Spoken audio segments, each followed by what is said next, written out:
Votre invité à présent dans la grande interview en direct sur Boursorama, c'est Elisabeth Martichoux. Bonjour. Bonjour. Merci d'être avec nous. Merci beaucoup, je suis ravie d'être avec vous. Pareillement, journaliste politique, éditorialiste politique, TF1, LCI. On voit également sur LCP, vous publiez L'art de perdre en politique de Giscard à Macron, les politiques face à l'échec, coécrit avec, il faut le dire, Catherine Mangin. Comment nos fauves politiques, Chirac, Sarkozy, Le Maire, Hollande, Royal, Pécresse, ont réagi face à l'échec? Des échecs en politique, c'est violent. Ah oui, c'est très violent. Et souvent, puisque ici on est dans un studio et dans un média qui parle beaucoup d'économie, on a beaucoup comparé avec des échecs de patrons. Qu'est-ce qu'il y a de différent dans le fond? C'est violent, la politique, plus violent qu'un patron qui est débarqué de son poste. C'est à ciel ouvert. C'est très différent. C'est-à-dire que vous perdez une élection, vous perdez par exemple, vous présentez à la mairie de Toulouse, vous perdez, votre boulanger, quand vous allez le voir, il le sait que vous perdez. Vous le perdez aussi parce qu'on vous a rejeté. C'est aussi ça la politique. L'élection, ce sont des Français, plus ou moins nombreux, qui vous choisissent. Et s'ils vous rejettent, c'est violent, c'est ce que raconte Claude Chirac à propos de son père, quand il perd la présidentielle pour la première fois, deuxième fois, voilà, et surtout en 88. Ce sont des millions de Français qui disent non, on ne vous veut pas. On ne vous choisit pas. Et d'ailleurs, Bernadette Chirac, l'épouse de Jacques Chirac, à l'époque avait dit « Les Français n'aiment pas mon mari », ce qui avait été une phrase qui est restée dans les annales comme justement un indice de violence particulier. La défaite, c'est violent aussi parce que les politiques ne sont pas portés à l'introspection. Pas, si vous voulez, ils passent pas leur temps sur le divan. Ils remontent sur le cheval. Ils remontent tout de suite sur le cheval, parce que justement, ils ont besoin de cette adrénaline, de ce pouvoir, de cet exercice, de cette action, parce que ça n'est pas que de l'adrénaline, c'est aussi l'envie d'agir pour la collectivité. Et ils remontent tout de suite sur leur cheval. Je ne suis pas sûre que ce soit le cas des patrons quand ils perdent, mais c'est vous qui êtes le spécialiste pour le coup. Ouais. C'est difficile de reconnaître en politique sa défaite. Et la reconnaître et d'être aussi un bon perdant. Alors, reconnaître sa défaite, c'est pratiquement jamais le cas. Alors, on reconnaît qu'on a, bien sûr, vous prenez Nicolas Sarkozy.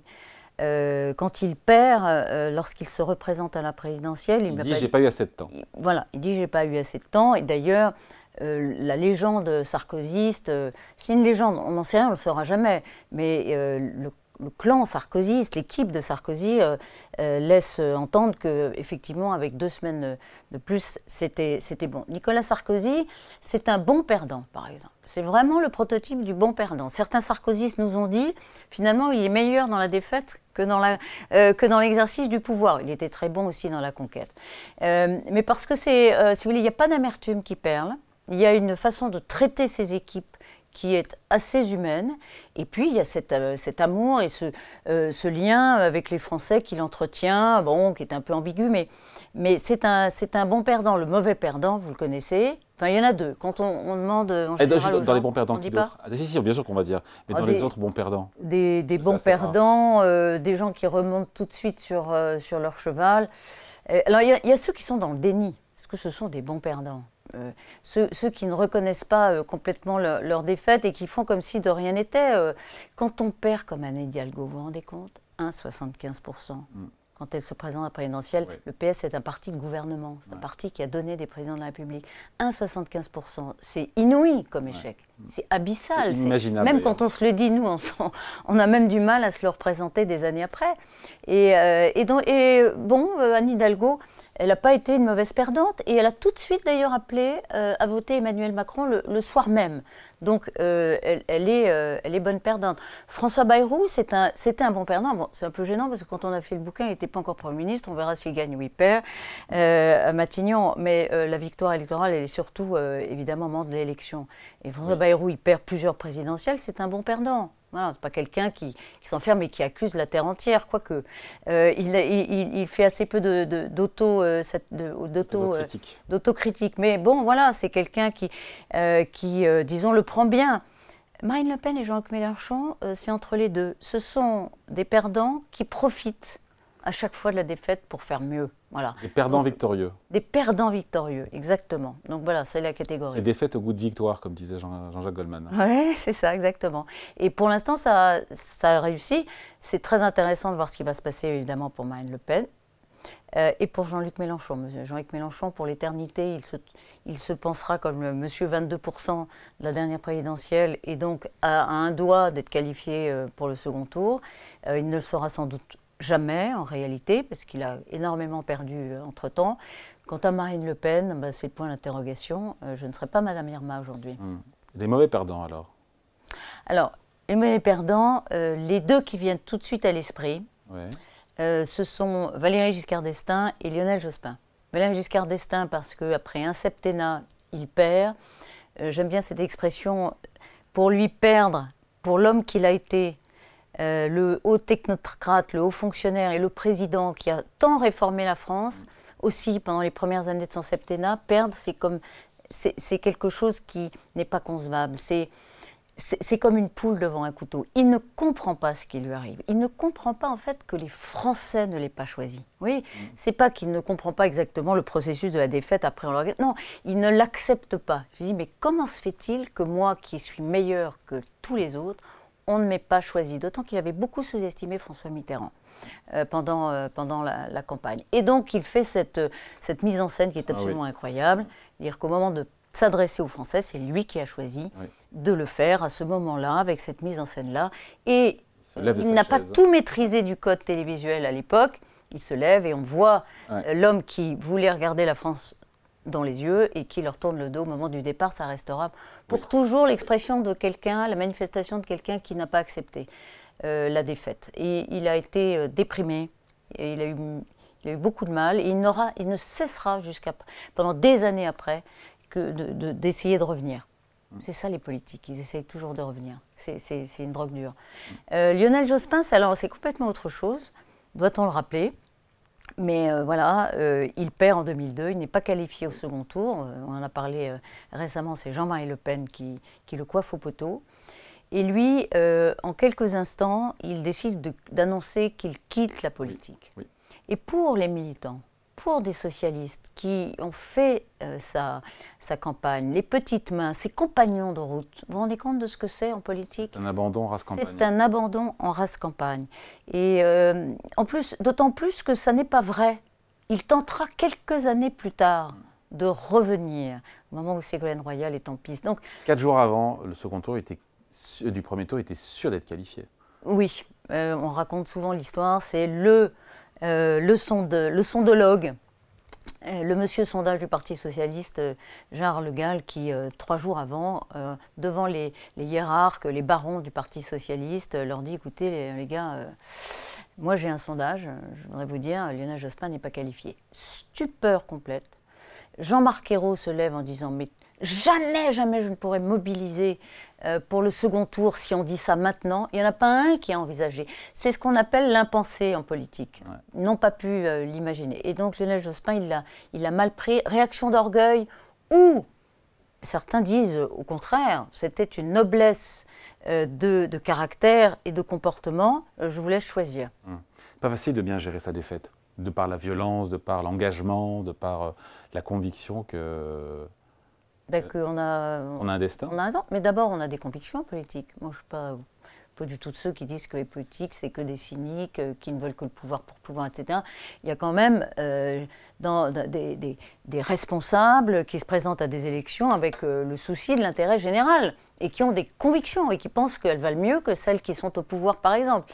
Donc ceux-là, il n'y a pas de raison d'abandonner.